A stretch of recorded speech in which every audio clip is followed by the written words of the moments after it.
Very much. All right, good morning. The appellate court is back in session, and for the record, we are conducting this hearing virtually via Teams and are live streaming this hearing on YouTube. I would ask that everyone participating in the hearing identify themselves, starting with the judges, then counsel for the appellant, and finally counsel for the appellee. I am Judge Elgo. I'm Judge Cradle. I am Judge Suarez. Good morning, Attorney Gregory Nolan on behalf of James Veneziano. Attorney Regina Wexler on behalf of Donna Veneziano. Thank you very much, counsel. Prior to the argument, you received procedural instructions for this hearing. Are there any questions before we begin? No, Your Honor. No. All right, seeing none. For the record, I note that I can hear and see everyone. Please let us know if in the course of your arguments you're experiencing any difficulties hearing or seeing the participants. If your video should go out, please continue arguing. If for some reason we cannot hear you, we will pause to address that issue. Unless there's been prior permission or there are sudden technical difficulties, those arguing must keep their video on and remain in view out of respect for the process and the participants. Do keep your microphones on and muted when you are not speaking. The judges will raise their hand if they have a question. If for some reason you don't see them, I'll make sure to call your attention to that fact. Each side will be permitted 20 minutes of argument. The appellant may reserve a portion of that time for rebuttal and should advise me before you begin how much, if any, time is requested for rebuttal. Judge Suarez will be our timekeeper, and he is prepared to give you a 5-minute time, as well as let you know when there's 2 minutes and when your time is up. So thank you very much, Judge Suarez. And we will now hear the matter of Veneziano versus Veneziano, and the appellant counsel, you may proceed, Attorney Nolan. Good morning to the court. Judge Suarez, could I reserve 5 minutes for rebuttal? Thank you. So this is a case regarding a motion to open the judgment. And as the court will see in the appendix, the most valuable asset of this marriage was the stock in Village Mortgage Company. And there was a long, great amount of litigation. In fact, there's an appellate matter pending before this court at the moment, Village Mortgage Company versus James Veneziano, which I also represent Mr. Veneziano in. And during the course of that litigation, I discovered the documents shown at they appear in a couple parts of the appendix. There's an offer of proof that begins on appendix page 63. On page 66 through 69, there's a document called an MU1. And this is a critical document for companies such as Village Mortgage Company, which are federally regulated. The basic rundown of that is in my brief, but all of the owners of mortgage originators, such as Village Mortgage Company, have to be registered on the on a government website. And the MU1 is the document that shows who the owners are. Also related to that MU1 is a letter from the Massachusetts Division of Banks, and that appears at appendix A109 to 110. And let me read to you from that letter. This is what I discovered. This letter is in response to your February 1st, 2012 and April 24th, 2012 filings with the Division of Banks through the Nationwide Multi-State Licensing System and Registry, NMLS, regarding changes in ownership of Village Mortgage Company, Village Mortgage, or the licensee, as well as subsequent correspondence received on November 28, 2012. The filings indicate that Donna Yolanda Veneziano, that's the appellee in this case, is vice president and 28% owner Laurel Caliendo is president and CEO and 28% owner. Justin Geralman is the vice president, and James G. Veneziano, my client, the appellee, has been removed at Village Mortgage Company. So taking a look at the MU1, you'll see that my client's ownership is crossed out. There's a line through his name that changes the ownership of the company. And in his place, the appellee, Donna Veneziano, is the owner of the company. Counsel, who files these MU1s? The Village Mortgage Company staff files them under oath. And so in terms of what I understand that the court was, there was no evidence that that the plaintiff was aware of or had anything to do with those filings. Is that correct? Yes, there was no evidence. Obviously, my subpoenas were not enforced.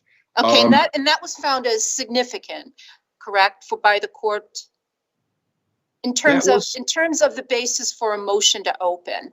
That there's no finding on her part or finding on the part of the plaintiff that there was fraud, probable cause for fraud, and you would agree with that, correct? That's not a basis for fraud if the plaintiff was not aware of this document or even had anything to do with the filing of it, correct? That's correct, Your Honor, but I'd make 2 points with regard to that. Number one, I don't think that fraud alone is the only reason that a judgment can be opened. It can also be opened by mutual mistake.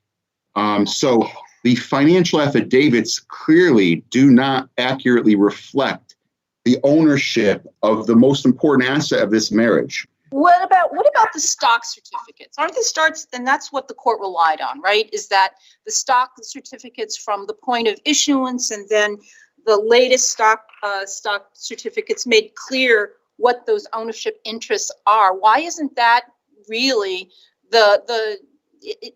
aren't those certificates what in fact indicate ownership? There is a case in Connecticut that says that possession of the stock certificate, and I believe it's cited in Attorney Wexler's brief. There is a case that from, I believe it's 1877. I think it's the Baptist Church case, Essex Baptist Church, that says, yes, possession of the stock certificates is enough. However, since that time, especially with the national mortgage licensing system, I think that the way it's controlled today has changed significantly since 1877. But in terms of demonstrating ownership, is it the MU1 or is it the stock certificates? I'd say it's the MU1, Your Honor. The MU1 clearly says, and of course the letter from the Massachusetts of banks, and I've also cited it's a federal law that really came out after the events of 9/11, where these cases, you have to, under oath, companies like this, mortgage originators, their stock is more controlled by the national, the nationwide multi-state licensing system and registry. The owners have to be registered. By removing my client on the registry, you're taking away his stock. They took away his stock and they gave it to Donna Veneziano. And I think certainly nothing could spell out more clearly than the letter from the Division of Banks that shows that my client's stock was taken. Is there a date on that document? Could you? Yes, there is. It's the document is at A109 of the appendix. And the date on the date of the document is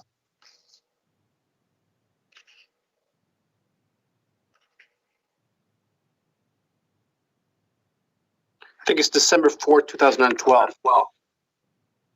Yes, that sounds right. That sounds right, Your Honor. December 4th, 2012. So clearly the Division of Banks has they filed it so that, and I've lost you guys on video, but I'm just going to proceed.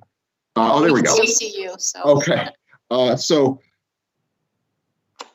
to me, that is probable cause, even without the testimony of the witnesses who I'm sorry, Judge Suarez? I have a question. When did you become aware of this letter? This letter I became aware of during the course of litigating Village Mortgage Company versus Veneziano. And that case is actually pending. That appellate case is pending. The appellate court document number on that is AC 40701. And Village Mortgage Company had concealed this from me. And the Village Mortgage Company's attorney had misrepresented facts to the court, concealing this from me. And I'm very much looking forward to that appellate decision, which I have a lot of confidence in. They had concealed this information from me. So I became aware of the issue with the financial affidavits in this case after I believe the financial affidavits are dated 2013, the fall of 2013.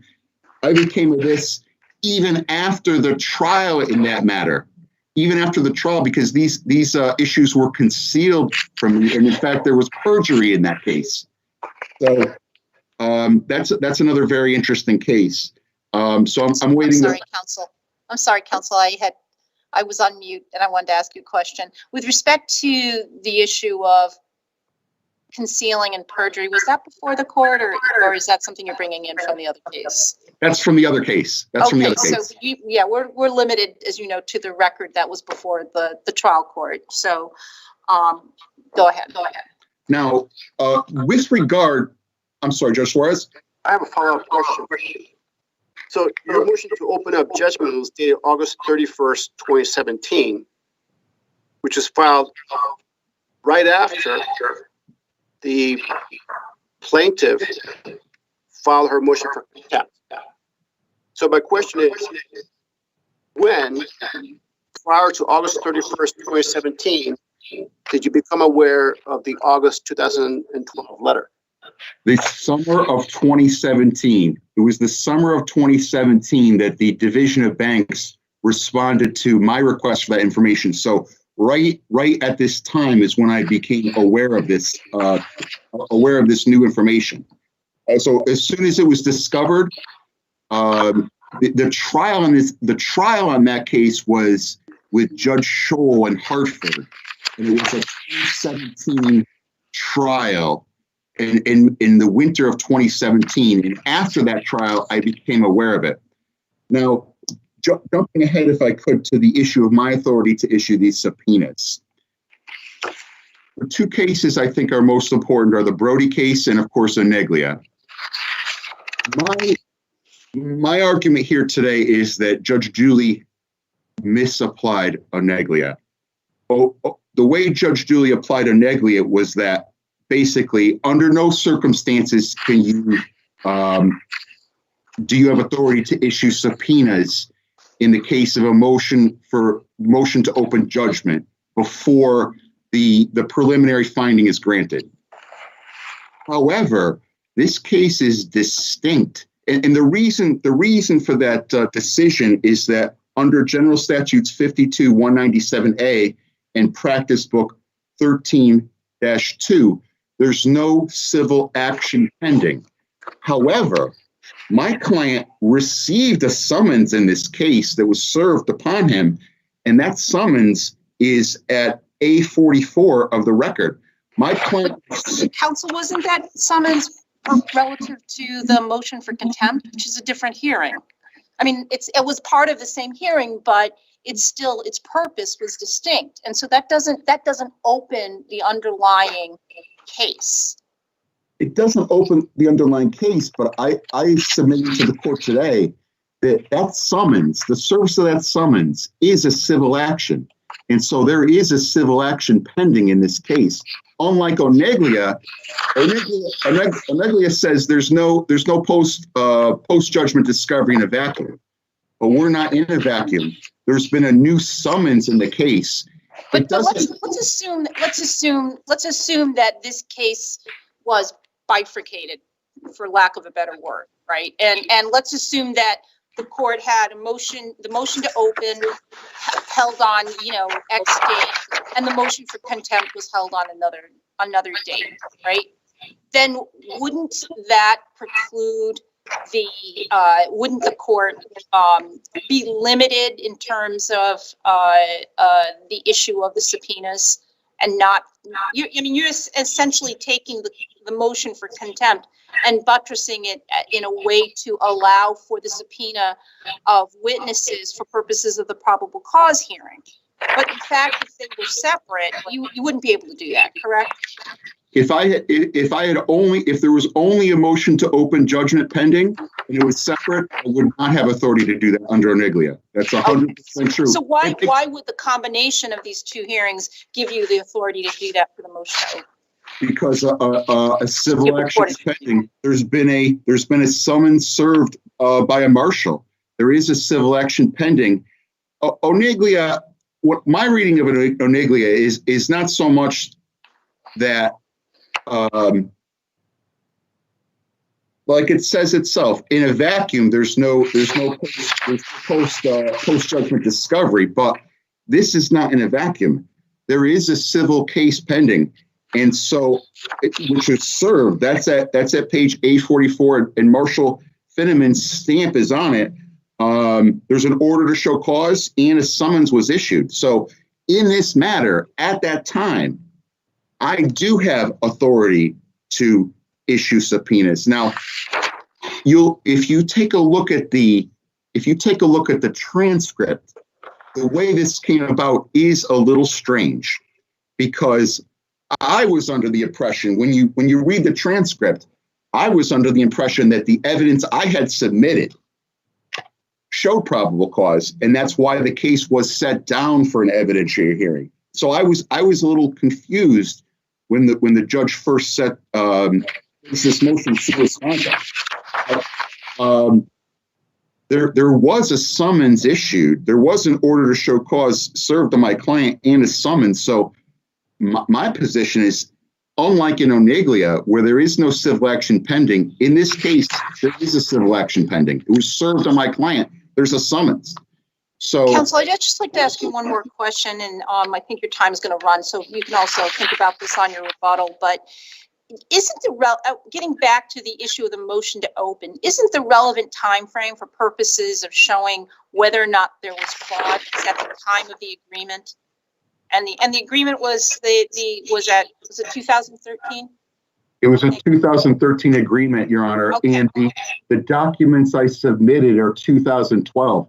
Ever since February, I believe it's February 1st, 2012, you'll see on the MU1 form, my client wasn't an owner of that stock. So the fraud took place in the affidavits. Okay, I'm sorry, I just wanted to just plant that, and you can address that issue on your rebuttal, but I'd like for you to make sure that's kind of on my mind in any event, and but I'm sorry for all right, Attorney Wexler, if you would.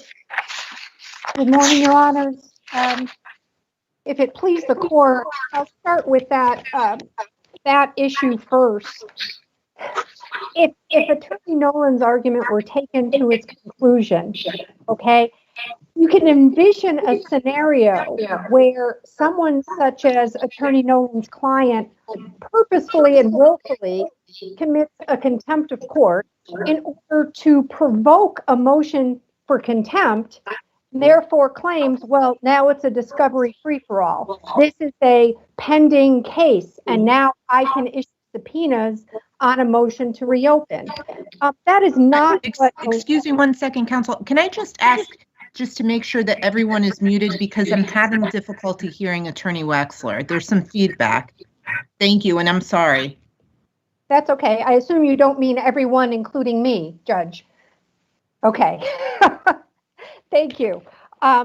So a post-judgment motion for contempt is not a continuation of the original cause of action or civil matter, which has already been adjudicated. Even if brought one day after judgment, it needs to start with a summons and an order to show cause and a contempt citation. It's a distinct enforcement proceeding under which the court exercises its limited jurisdiction to effectuate its prior judgment. It is not a civil proceeding in terms of a cause of action. And, Brody is a case which the appellant cites, but Brody makes a distinction between conduct which occurred prior to a judgment and conduct which occurred after a judgment. A motion for contempt addresses post-judgment conduct, and for that, the moving party has a right to discovery. In this case, what Mr. Nolan's client is trying to address is conduct of my client which occurred prior to the entry of a judgment, and therefore no discovery is permitted under Brody, Oniglia, or Bruno unless and until that initial threshold of probable cause is met. And probable cause is not met by the MU1 or the letter from the Massachusetts Banking Commission or anything else. At best, that shows that, okay, well, there was a mistake, a mutual mistake on the financial affidavits. Fraud is a multi-factor standard. And to prove fraud, you not only have to prove that there was a misrepresentation, but you have to prove that it was a misrepresentation made with intent to induce the other party to take action to his detriment. And Attorney that, Wexler, yes. may I ask you, in terms of the motion to open, I should probably remember this, was it put forward based on fraud or mutual mistake or both? I'm a little bit unclear about that. Well, I was unclear too when I read it, Your Honor, frankly. I'm willing, let's assume that my client knew exactly what she was doing and she misrepresented the ownership of stock on her financial affidavit. Let's assume that arguendo. Okay, what did she induce Mr. Veneziano to do? How did anything that he do act to his detriment? It didn't, because in Connecticut, Divorce 101 is that any asset owned by either party, no matter how title to that asset is held, it's part of the marital estate and it's subject to equitable division. And the agreement that the parties reached, and again, this case is so old now that it has survived the career not only of my former partner, Attorney Dixon, but it's interesting to see that Judge Dranginis and helped draft this agreement. The agreement doesn't say that the parties are each going to retain all Village Mortgage stock which they own, okay? If the agreement said that, and after the judgment, my client said, aha, actually, I own all the stock, and I'm not giving you any, well, then Mr. Nolan's client would have been injured, and he would have a remedy in the motion to open. But what the document does say in 6.6, and this Can you is just direct us to the document? Yes, it's A31, the Appellant's Appendix A31, and it's section 6.6 of the separation agreement. And it states in pertinent part, the parties shall equally divide their 1,835 shares of stock in VMC. Wife shall receive 917.5 shares and husband shall receive 917.5 shares, end quote. That, Your Honors, is exactly what happened. It doesn't matter at all that the parties, whether it was a mutual mistake or, I don't know what my client could possibly have hoped to attempt by fraudulently misrepresenting that she only owed 917, because at the end of the day, she got 917 shares and he got 917 shares. He received the benefit of his bargain. The parties split that number of shares that were part of the marital estate. It doesn't matter whether there was fraud or mutual mistake, that the parties still thought that Mr. Veneziano held title to 917.5 shares. That's what he got coming out of this divorce. So to prove fraud, Mr. Nolan would have had to prove not only that my client intended to misrepresent and induce her then husband to take action to his detriment, but that such detriment actually occurred. and it did not. He received the benefit of his bargain. If we're relying on a doctrine of mutual mistake, evidence must be produced or proffered to establish that the mistake affects a result that neither intended. And both parties intended clearly that each of them would walk out of this marriage with half of the Village Mortgage stock. And that's exactly what happened. The record provided, by the appellant, Your Honor, you're absolutely right. If there were two separate hearings, now Mr. Nolan has conceded that at the hearing for, I believe he's conceded at the hearing for the motion to open, let's say the contempt proceeding had already been heard and concluded. He would not then have the right, absent a showing of probable cause, to issue subpoenas. Now, just because Judge Dooley, and again, this case has survived her career on the bench, now she's in federal court, just because Judge Dooley scheduled these motions at the same time doesn't mean that all the issues and different standards and rules of practice were all conflated into one, right? These are still two distinct matters with two distinct levels of proof that are required. Now, Mr. Nolan attempts to predicate his authority to issue subpoenas on the fact that there was a subpoena issued for Mr. Sullivan. And referencing page 10 of the appellant's brief, he claims that the court erred in quashing his subpoenas relating to the motion to open, quote, while at the same time enforcing the plaintiff's subpoena of Sullivan at the same hearing, close quote. Now, had the appellant included the entire transcript of this one big hearing, then the court would clearly see that Kelly Sullivan testified as a realtor only to whether or not the defendant failed to list his house for sale, as alleged in the motion for contempt. His testimony had no relevance, nothing to do with the issue of stock ownership, which forms the basis for the motion to open. And then on page 11 of his brief, the appellant asserts that, quote, the hearing at issue was not a motion to open judgment alone in a vacuum. It was a single hearing on the plaintiff's two motions for contempt and the defendant's motion to open the judgment, close quote. He states on page 3 of his reply brief that, quote, the testimony in a 244 pages of transcript referenced by the appellee are almost entirely related to the appellee's motions for contempt, unquote. So almost, but not entirely.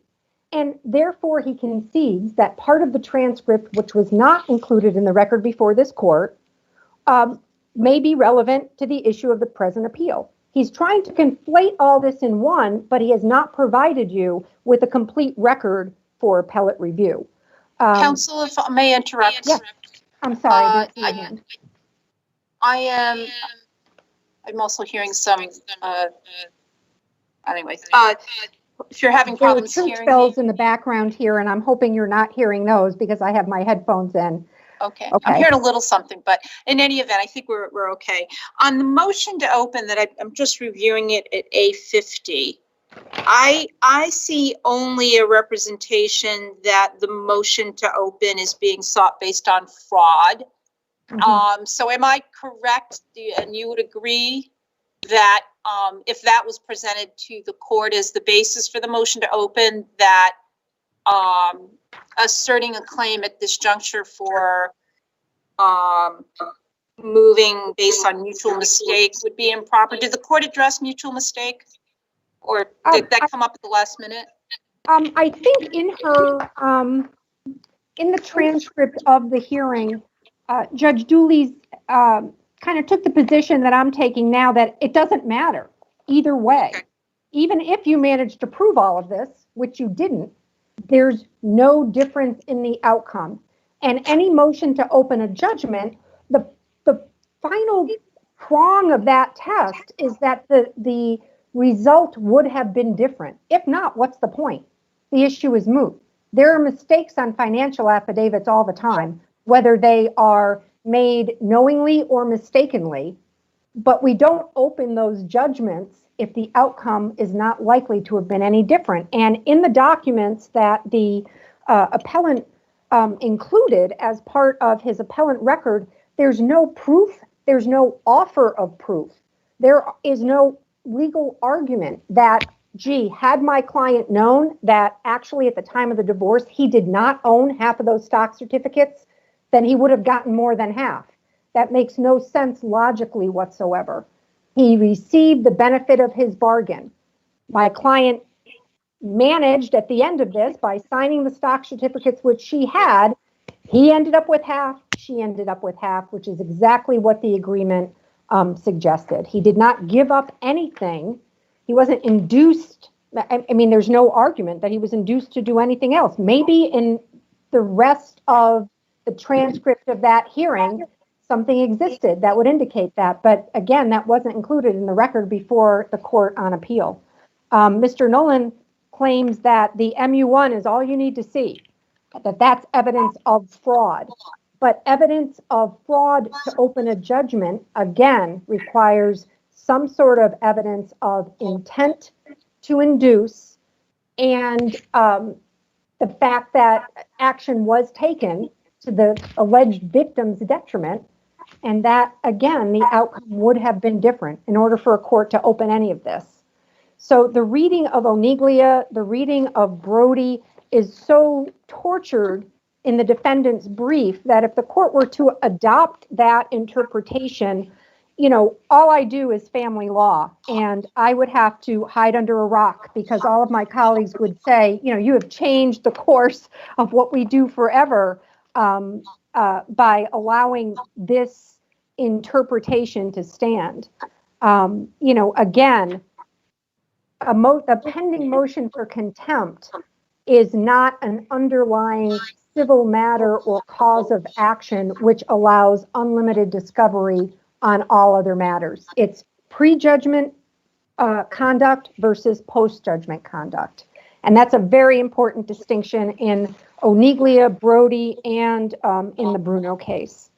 Unless there are further questions of me, you know, for the foregoing reasons and those set forth in the brief written by Attorney Dixon, well-established law, common sense, and the importance of the finality of judgments. That's a very important principle in our jurisprudence.